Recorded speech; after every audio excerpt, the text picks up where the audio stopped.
자, 일어나십시오. 예배 드리겠습니다.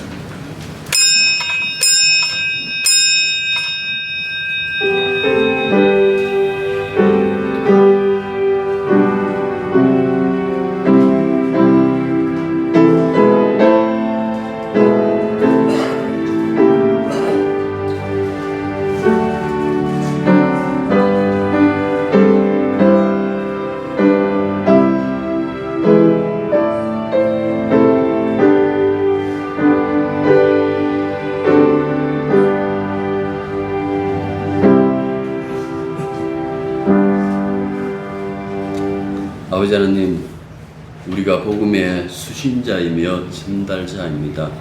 복음이 던져주는 그 모든 말씀들을 저희들 가슴속에 깊이 새겨두고 세상에 속한 자들이 아니라 주님께 속한 자들로 날마다 살아가기로 다짐하는 그런 자들입니다.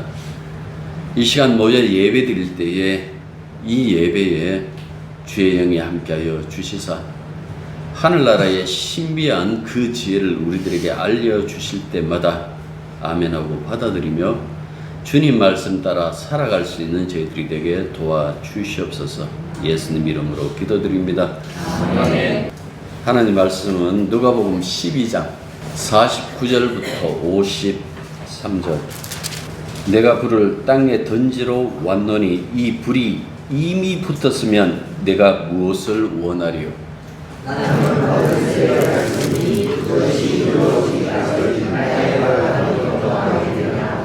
내가 세상에 화평을 주려고 온 줄로 아느냐? 내가 너희에게 이르노니 아니라 도리어 분쟁하게 하려 함이로다. 이후부터 집에 사람이 있어 다 같이요. 아버지가 아들과 아들이 아버지와 어머니가 딸과 딸이 어머니와 시어머니가 며느리와 며느리가 시어머니와 분쟁하라 하시니라. 아멘. 앞서 예상하지 않을 때 임할 것을 예고하신 주님께서 이제 묵시적인 언어, 묵시적인 은유를 사용하시면서 왜 당신만 따라가야 되는지 그 이유를 제자들에게 일러주시는 그 장면이 우리가 읽었던 이 본문입니다. 49절 보시면 내가 불을 땅에 던지러 왔다라고 그렇게 말씀하고 계시죠. 불을 땅에 던지러 왔다라는 이 말씀, 여기서부터 보면 1인칭 주어로 당신이 세상에 오신 그 목적에 대해서 이렇게 은유적으로 설명하고 있습니다. 그래서 예수님이 이 땅에 오신 목적은 불을 땅에 던지기 위하여 오셨다라고 이렇게 우리가 받아들일 수 있는데, 이 불이라는 것은요, 구약 성경에 의하면 하나님의 심판, 더불어서 하나님의 정화, 그러니까 이중 은유로 자주 사용되고 있죠. 예를 들면 우리가 오예배 때마다 예레미야를 읽고 있는데 예레미야 5장 14절에 보면 볼지어다 내가 내 입에 있는 나의 말을 불이 되게 하고 이 백성을 나무가 되게 하여 불사르리라, 이렇게 말씀하고 있어요. 자, 연자의 입을 통해 전달되는 하나님의 말씀이 불이 되어 만약에 이 말씀에 사람들이 불타올라서 부흥하면 참 좋겠는데, 여기서 백성들이 나무가 되어서 불타는 이 부분은 그것이 아니라 심판이에요. 아무리 말씀해도 듣지 않는 그 유다 백성들에게 던지는 하나님의 이 불심판을 지금 얘기하고 있다라는 그 말씀입니다. 또 구약 스가랴에 보면 이 불은유를 다르게 사용하고 있어요. 제가 읽어볼게요. 여호와께서 말하노라 이 온 땅의 3분의 2는 멸망하고 3분의 1은 거기 남으리니 내가 그 3분의 1을 불 가운데에 던져 은같이 연단하며 금같이 시험할 것이라. 그들이 내 이름을 부르리니 내가 들을 것이며 나는 말하기를 이는 내 백성이라 할 것이요 그들은 말하기를 여호와는 내 하나님이라 하리라 라고 이렇게 얘기를 했어요. 여기서 3분의 2는 불타 없어지고 3분의 1이 남는데 이 사람들에게 있어서 불은 뭐 하는 거라고요? 깨끗하게 하는 거, 정화하는 거. 그 기능으로 묘사하고 있다라는 그 말씀입니다. 말라기에 보면, 구약 성경 마지막에 있잖아요. 말라기에 보면 여호와의 날을 이렇게 묘사해요. 그가 임하시는 날을 누가 능히 당하며 그가 나타나신 때에 누가 능히 서리요. 그는 금을 연단하는 자의 불과 표백하는 자의 잿물과 같을 것이라 라고 이렇게 얘기를 하고 있어요. 도대체 이게 뭘까? 이거는 아무도 하나님 앞에 설 수 없는 죄인들인데 다들 그렇게 하나님 앞에 설 수 없는 그런 죄인으로 있는데 하나님께서 그들을 어떻게 한다고요? 정화시키겠다라는 그 얘기예요. 깨끗하게 하겠다라는 그 얘기. 그래서 예수님이 오셔가지고 그 말씀을 하시고 여러 가지 일을 하실 때에 세례요한이 의문이 이거였잖아요. 분명히 구약에 의하면 당신이 오시면 심판하신다 그랬습니다. 우리는 다른 사람을 기다려야 됩니까? 라고 그렇게 얘기했을 때에 이사야 인용해요. 눈먼 자가 보며. 그래, 그게 뭔가 하니까 하나님의 심판 이전에 하나님의 정화, 하나님이 자기 백성을 깨끗하게 하는 그 순간이 온다라는 얘기예요. 그거를 겪고 난 다음에 심판하실 것을 말씀하는데 그걸 가지고 말라기에서는 종말하고 이렇게 얘기를 했어요. 그래서 종말이 제가 그 말씀에 했잖아요. 예수님의 오심과 예수님의 다시 오심이라고. 요 사이 전체를 가지고 성경에서는 종말이라고 하지 예수님의 재림만 가지고 종말이라고 말하지 않는다라는 그 말씀을 여러분들에게 드렸던 것입니다. 보신 것처럼 이 불은유는 두 가지 기능을 나타나고 있어요. 온전히 심판하는 불, 그리고 불순물을 제거하는 정화의 불. 신약에는 없을까? 왜 없겠어요? 지금 누가복음뿐만 아니라 베드로후서 3장 10절을 보면 이런 말씀이 있어요. 들어보십시오. 이제 하늘과 땅은 그 동일한 말씀으로 불사르기 위하여 보호하신 바 되어. 동일한 말씀이 무엇인가 하니까 여러분들 노아의 홍수를 하나님이 말씀하셔서 노아의 홍수로 그 땅을 심판하셨다고 그렇게 얘기하는 거예요. 그래서 그 동일한 하나님의 말씀으로 이제 불사르기 위하여 지금의 하늘과 지금의 땅이 보호하신 바 되어 경건하지 아니한 사람들의 심판과 멸망의 날까지 보존하여 두신 것이라 라고 이렇게 얘기를 하고 있어요. 그러니까 지금의 하늘과 지금의 땅, 물론 과학계에서도 그 얘기를 해요. 태양이 지수명 다 하면 나중에 거대 외생이 되고 하면 이 지구가 불타오른다. 그리고 지구의 모든 생물이 다 멸망한다고 그렇게 얘기를 해요. 그런데 그 얘기가 아니고 하나님께서 말씀으로 심판하시는 날이 있다라고 그렇게 얘기해주고 있는 겁니다. 우리 예수님 이야기할 때 보통 예수님 사명이 뭘까? 우리를 구원하러 오셨다라고 그렇게 얘기를 해요. 그런데 구원에만 초점 맞출 수 없어요. 심판도 주님이 진행하세요. 그러니까 구원도 심판도 주님이 진행하신다라는 그 말씀입니다. 그런데 여기서 그 도구가 불로 나오잖아요. 불인데 이 불이 땅에 떨어질 때에 하나는 심판의 불로 역사하고 하나는 정화의 불로 역사해요. 그러다가 마지막에는 모든 것을 심판하는 그 불로 변하겠지만은 그 이전까지는 이 불의 기능이 뭔가 하니까 분리시켜요. 분열시켜요. 그 이야기를 지금 본문에서 하고 있다라는 그 말씀입니다. 사람의 분열은 어떻게 일어날까요? 여러분들 정치로 우리나라가 이 작은 나라가 분열되는데 이 정치 때문에 분열되는 것이 아니라 복음이 던져지면 이 복음으로 말미암아 세상이 뚜쪽난다. 세상이 분열된다라고 이렇게 말씀해 주고 있는 거예요. 물론 예수님의 지금 심정은 어떤 심정이고 하니까 그 다음 보십시오. 다시 한번 이 18절 보십시오. 처음에는 내가 불을 땅에 던지러 왔노니 그 다음 보시면 이 불이 이미 붙었으면 내가 무엇을 원하리오라고 이렇게 얘기했어요. 이해가 되십니까? 너희들이 말씀을 받아들이고 너희들이 하나님 자녀답게 살고 있다면 내가 더 무엇을 원했을까? 예수님이 이 땅에 오셨다는 것은, 하나님의 아들이 오셨다는 것은 세상에 그 누구도 하나님 앞에 온전히 설 수 있는 존재가 없다라는 그 사실에 대한 이야기예요. 복음의 불이, 하나님 말씀의 불이 이미 세상에 붙었다면 주님이 세상에 오실 이유가 없었을 건데, 그렇지 않고 오셨다라는 것은 그 다음에 세례하고 이어져요. 그래서 결국은 당신이 세례를 받을 수밖에 없다라는 그 아쉬움으로 얘기하는 것을 우리가 볼 수 있는 거예요. 얼마나 좋았을까? 그 아쉬움, 그 인간적인 요소가 고스란히 담겨져 있는 거예요. 이 사람들이 정말 하나님 말씀대로 그렇게 순종하고 살았다면 얼마나 좋았을까?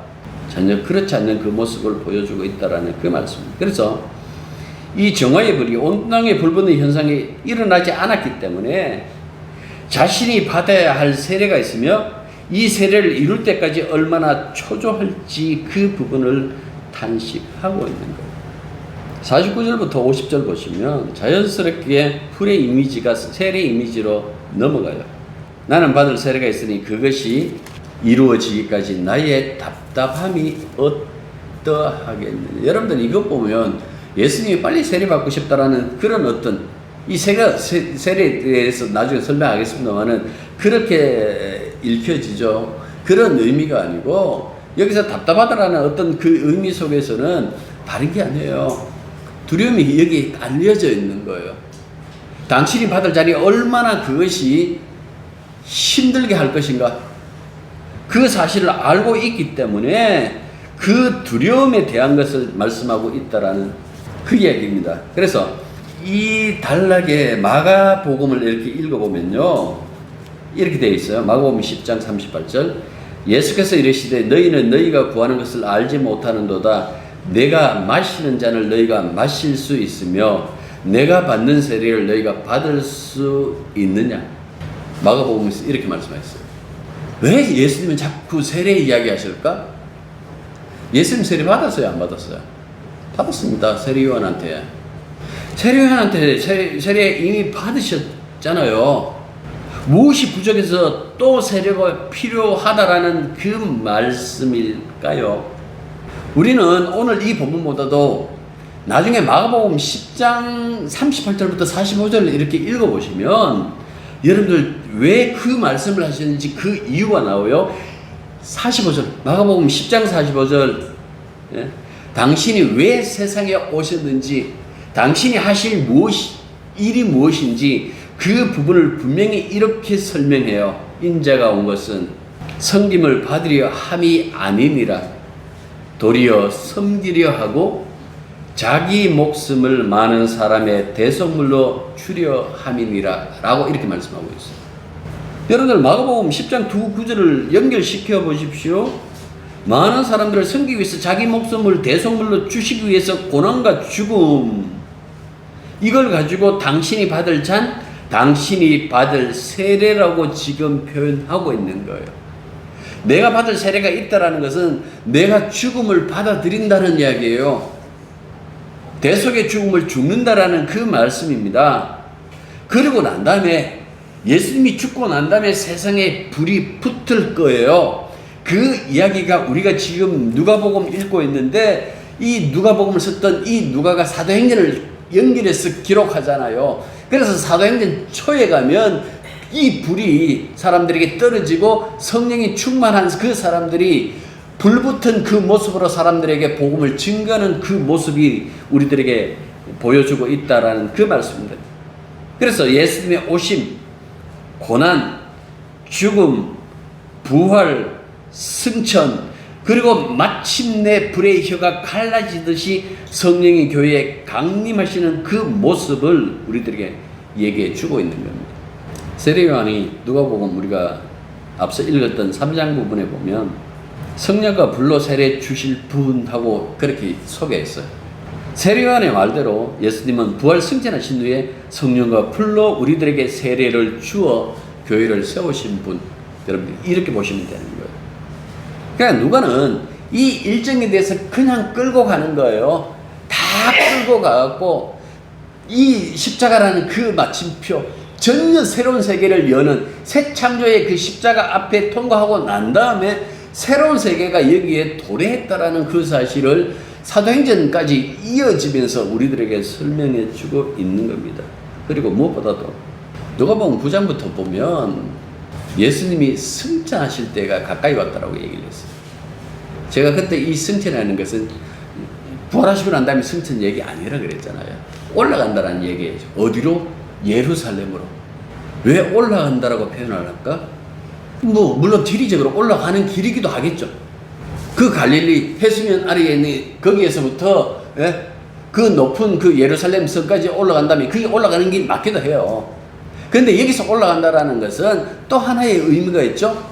십자가가 땅에서 세워지는 것처럼 모세 이야기처럼 그 불뱀 이야기처럼 그 예수님이 또다시 이 하늘로 올라가는, 그러니까 1차적인 올라가면 뭔가니까 십자가의 죽음을 얘기하는 거예요. 그 과정 속에서 지금 이 말씀하는 거예요. 당신이 대속의 죽음을 죽기 위하여 예루살렘으로 올라가는 도중에 제자들에게 하시는 말씀이 이 말씀인 거예요. 사람들은 예수님의 죽음을 우발적인 죽음이라 이렇게 말하는 사람도 있고, 때로는 유명한 유대 이 학자가 그 얘기를 했습니다만은, 이거는 그 당시 정치적인 상황으로 말미암아 예수를 죽게 했다라고 그렇게 얘기하는 학자들도 있어요. 근데 보십시오. 50절 보십시오. 이루어지기까지라고 이렇게 얘기를 했어요. 왜 이루어지기까지라고 말씀하셨을까? 이거는 목적이라는 말이잖아요. 당신의 어떤 오신 목적이 있는데 그 목적을 성취하기까지의 그 의미를 가지고 이루어지기까지 하고 이렇게 얘기를 하고 있어요. 이건 아버지가 당신에게 주신 그 사명이라는 그 뜻이잖아요. 죽으라고 보내진 하나님의 아들. 죄 없는 이 아들이 죄인들을 정화시키기 위해서 아버지의 사명을 감당하려고 지금 예루살렘으로 죽으러 올라가시는 중이었다라는 그 말씀입니다. 죽음에 대한 두려움 왜 없겠어요? 가끔씩 이런 분들이 있어요. 이거 곧 천국 가는데 전 즐거워요. 전 아직도 이해가 안 돼요. 진짜 죽음이 무엇인지 몰라서 그렇게 얘기할 수 있어요. 늘 그림으로 그려주는 그 천국의 그 아름다운 것, 그것만 생각하니까, 자기가 그런데 간다고 생각하니까 착각할 수도 있고 거기에 도취되어져 있을 수도 있어요. 예수님은 죽음을 두려워하셨어요. 누가 감히 예수님을 향해서 당신 참 믿음 없다, 하나님의 아들이라 그러면서 왜 죽음을 두려워하는데 라고 얘기할 수 있잖아요. 여러분들 진짜 죽음 몰라서 그래요. 심판이 있다 그랬잖아. 영원한 지옥불, 구더기도 죽지 않는 그 지옥불, 불에 소금 튀듯이 그렇게 튀는 거기에서 심판받는 게 있다고 얘기하잖아요. 그럼에도 불구하고 하나님의 뜻과 목표에 집중하고 계시는 예수님, 아버지 뜻대로 자신이 그 죽음을 받아들이면 많은 사람들이 구원을 얻어요. 그래서 가시는 거예요. 그런데 그 과정에서 이 십자가의 죽음이 아까 얘기했죠. 분리시키고 분열하는 그 성질이 있다라고. 51절 보십시오. 내가 세상에 화평을 주려고 온 줄 아느냐? 내가 너희에게 이르노니 아니라 도리어 분쟁하게 하려 함이로라. 예수님 탄생했을 때 하늘에서 천사가 뭐라고 얘기를 했어요? 지극히 높으신 하나님께는 영광, 땅에서는 기뻐하심 입은 사람들 중에 평화 얘기했어요. 당신도 그 평화 얘기해요. 그 희년의 평화, 희년의 그 해방을 사람들에게 이사야서 읽으면서 오늘 너희들에게 임했다라고 말씀하셨어요. 그런데 왜 지금 오셔서 화평을 주러 온 줄 아느냐? 내가 너희들에게 이르노니 도리어 분쟁하게 하려 합니다. 이거는 말린다고 될 일이 아니고 하나님의 역사로서 분열하고 분열하게 되어 있다고 이렇게 보셔야 돼요. 예수님의 오심, 성령과 불의 쏟아짐, 복음 선포, 이거는 분열을 초래해요. 그 분열을 초래한다고요. 십자가의 복음이 둘로 쪼개는 힘이 얼마나 강한지 52절부터 53절 보십시오. 세상에서 가장 강한 결속력이 혈육이잖아요. 그걸 건드시는 거예요. 그걸 분열한다, 쪼갠다, 분리시킨다. 식구, 가족, 여기도 우리 가족, 집사람 가족 이렇게 앉아 있습니다만은 여러분들의 가족들도 함께 있고요. 때로는 지긋지긋해요. 그죠? 근데 지긋지긋해도 늘 뭡니까? 편들 수밖에 없는 게 가족이에요. 팔이 안으로 없는다라는 것이 그냥 나온 말이 아니에요. 세상을 유지시키는 것도 사실은 이 가족의 연대 때문에 유지되고 있어요. 이 세상에 핏줄보다 더 강한 연대가 있을까? 없어요. 핏줄이 가장 강한 연대인데 십자가는 이 혈육조차 나눠 놓는다 하고 이렇게 말씀하고 있어요. 왜 말씀하실까? 하나님의 구원과 하나님의 심판은 누구도 방해할 수 없다는 걸 얘기를 해주고 있는 거예요. 5 나오죠. 제일 쉽잖아. 5. 손바닥 한번 딱 펴면 손가락 5개. 셋, 둘, 혹은 둘, 셋. 가족 구성원의 결속력을 돋보이게 하는 숫자가 5이에요. 3명, 2명, 2명, 3명. 그런데 이게 깨진다고 얘기를 하고 있어요. 자녀가 결혼했다고 이렇게 봤을 때 보십시오. 가족의 경우에 부자간에 아버지와 아들이, 그 다음에 모녀간에 엄마와 딸이, 그 다음에 고부간에 시어머니와 며느리가 원수처럼 분열한다라고 이렇게 얘기를 하고 있어요. 왜 분열할까? 뭐 때문에 분열할까요? 복음 때문에. 그렇다고 복음 안 믿는 내 식구 버리겠다. 그건 좋은 믿음 아니에요. 그 믿음 아니에요. 그냥 오기예요. 왜 분열시키실까? 온 세상이 하나 되면 되지 않느냐? 여러분들 온 세상 하나 되면 되는데 그 온 세상이 하나가 됩니까? 안 되죠. 왜 안 될까? 죄 때문에. 그 죄 때문에 안 돼요. 이렇게 분열시키는 그 이유가 새로운 구조를 조성하기 위하여. 그게 뭘까요? 혈육 중심의 구조. 이게 이 세상이 유지되는 구조예요. 구조적인 어떤 그 모습이에요. 이걸 다르게 하겠다는 이야기예요. 어떻게? 복음으로, 말씀으로, 혹은 예수님의 피로. 혼란스럽죠? 교회 들어앉아 있어도 늘 가족 편 들고 혈육 편 들었는데, 야, 이게 과연 가능할까라는 그 생각 드시겠죠? 그래서 가족들 전도하라는 것 아니에요. 편 먹을 때, 지금 보십시오. 누구하고 편 먹는가? 민주당 정권인데도 이 대통령이 그 얘기했어요. 미국하고 편 먹겠다는 식으로 그렇게 얘기를 했다고. 세상에서는 지금 대가리에서는 제일 센 게 미국이니까 그럴 수밖에 없어요. 그런데 생각해 보십시오. 우리가 피조물이라면 누가 가장 셀까? 우리의 머리가 누구일까?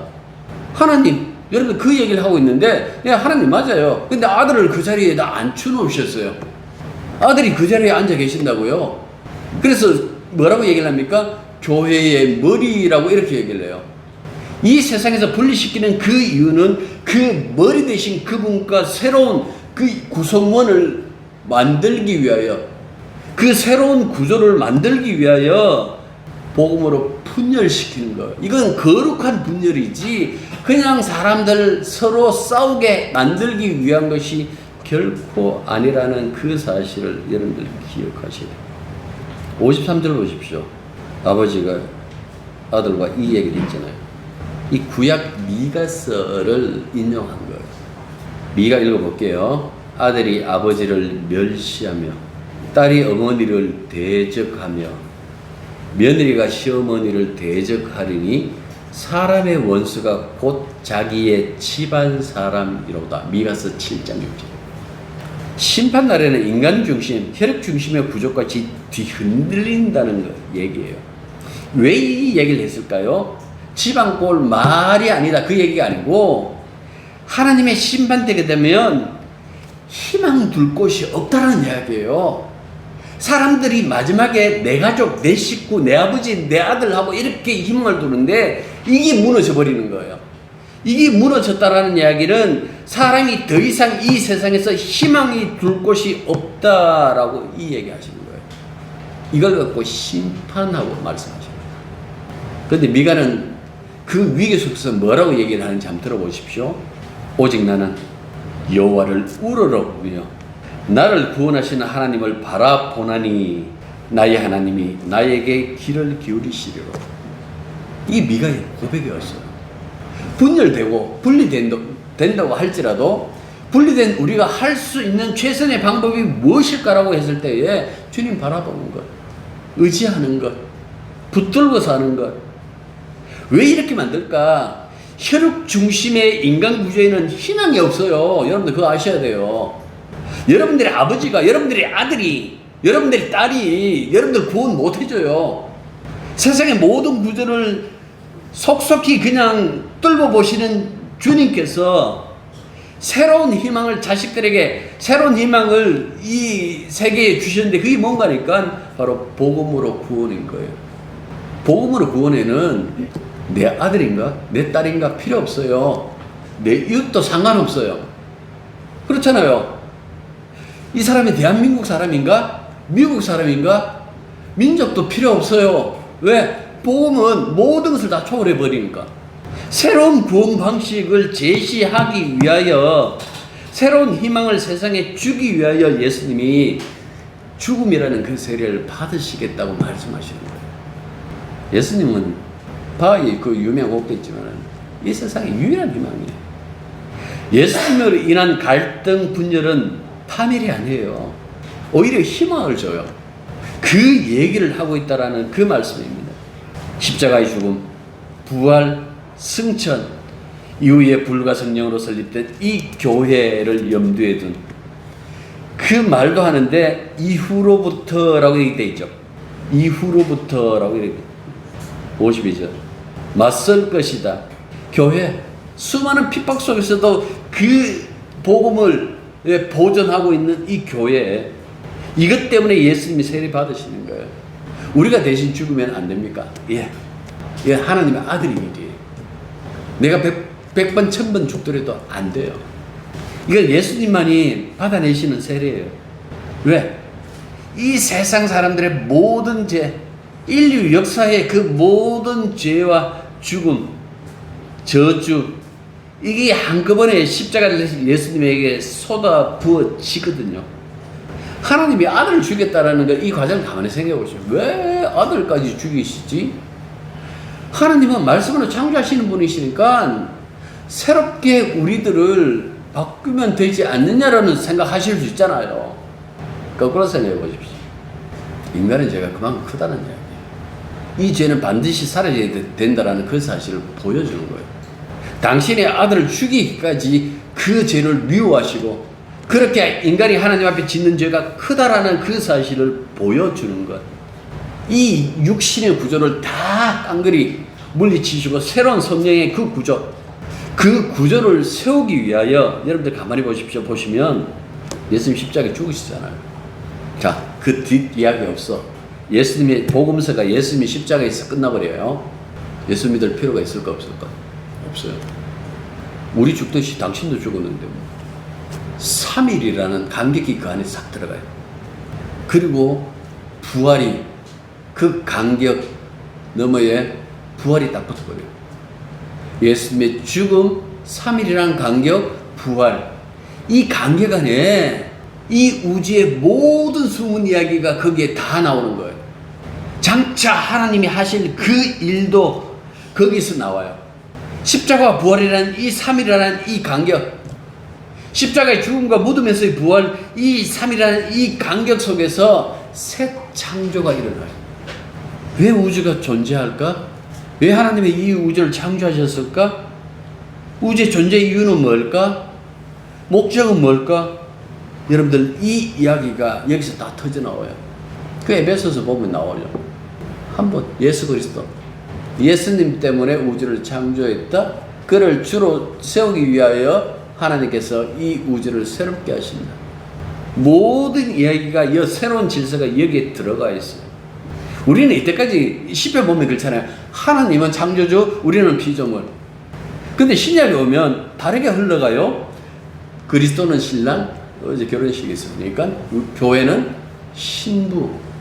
새 질서예요. 하나님은 창조주, 우리는 피조물, 여기는 구원 없어요. 신랑 대신 그리스도와 신부 되는 교회, 여기만 구원이 있어요. 이게 새로운 질서예요. 새로운 구조예요.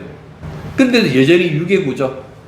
이 세상의 질서에 순응하고 살겠다라는 것은 여러분들 자진해서 지옥불에 들어가겠다는 말이나 마찬가지. 사람들끼리 분쟁하지 않는 것, 그 평화로운 것처럼 보이죠? 아니요. 썩은 거는 도려내든지 파괴시켜버리대요. 집이 무너지려고 그러는데 거기에 미장불러 가지고 계속해서 시멘트만 이렇게 덧댄다고 그 건물이 무너지지 않고 있을까? 아니요, 무너져요. 우리의 옛 질서, 이 육의 구조, 이 세상의 질서, 이거 무너지지 않으면 새로운 게 설 수가 없어요. 그 이야기를 히브리서에서 해요. 그 다 옛 것이다, 새 것이 왔다. 그 얘기를 히브리서에서 한다고요. 이 새 것으로 말미암아 우리 앞에 살 길이 활짝 열렸다. 예수님이 그 살 길을 열어주셨다. 이 열어주실 때에 자기의 몸을 찢으셨다라고 그 얘기를 해요. 히브리서에서. 그 역사를 말씀해 주는데 이걸 갖고 오늘 주님께서는 뭐라고 얘기해요? 세례라고 얘기를 했어요. 내가 받을 세례. 그래서 바울 사도가 이런 얘기를 합니다. 그런 내게는 우리 주 예수 그리스도의 십자가밖에는 자랑할 것이 아무것도 없습니다. 그리스도로 말미암아 내 쪽에서 보면 세상이 죽었고 이렇게 나와요. 세상 쪽에서 보면 나는 죽었습니다. 서로 상관없다라는 이야기예요. 상관없다. 그 다음 보면 할례를 받거나 안 받는 것이 중요한 것이 아니라, 그러니까 신앙이 보수적이냐 진보적이냐 그게 중요한 게 아니라. 그러면요, 그 다음에 뭐라고 얘기하냐면 새롭게 창조되는 것이 중요합니다. 네가 어떤 신앙을 갖고 있는지, 어떤 신앙을 갖고 있는지 그게 중요한 게 아니고 하나님이 너를 창조했느냐, 새롭게. 주님이 너를 새롭게 창조했느냐 안 했느냐 그게 중요하다는 얘기예요. 여러분들은 어떻습니까? 새롭게 창조되었습니까? 예. 그걸 성경에서 교회라고 얘기하는 거예요. 그런데 이 세상에서 분리하기 위하여 십자가로 새롭게 창조되었기 때문에 세상의 질서를 따르지 마십시오. 우리의 창조주가 되시는 주님의 그 질서를 따라 사는 것이 그리스도의 삶의 모양입니다. 그 모양, 때로는 세모로, 때로는 네모로, 그러다가 때로는 동그라미로, 어떻게 모양이 나든지 그리스도 예수의 자녀임을 여러분들 잊지 마시길 바랍니다. 기도하겠습니다.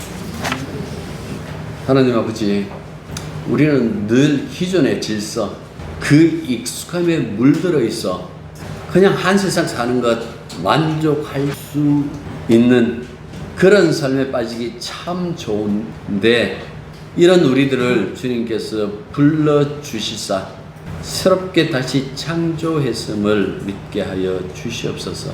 십자가의 말씀으로 이 세상과 분열시키고 분리시키셨으니 이제는 십자가의 복음만 마음에 의지하고 따라갈 수 있는 저희들이 되게 도와주시며, 세상 질서가 아니라 주님께서 세우신 새로운 질서 안에서 주님의 마음씨 담고 항상 감사하며 은혜에 늘 감격해하는 그런 삶을 저희들이 살아갈 수 있도록 늘 인도하여 주시옵소서. 예수님 이름으로 기도드립니다. 아멘. 이제는 우리 주 예수 그리스도의 은혜와 하나님의 크신 사랑과 성령의 교통하심과 교제하심이 진실로 십자가로 분열되어 하나님 자녀된 그 사실에 감격하며 이제는 이 세상 질서가 아니라 주님의 질서를 따라 살기로 다짐하는 당신의 자녀들 위해 이제로부터 항상 함께 있기를 축원합니다. 아멘.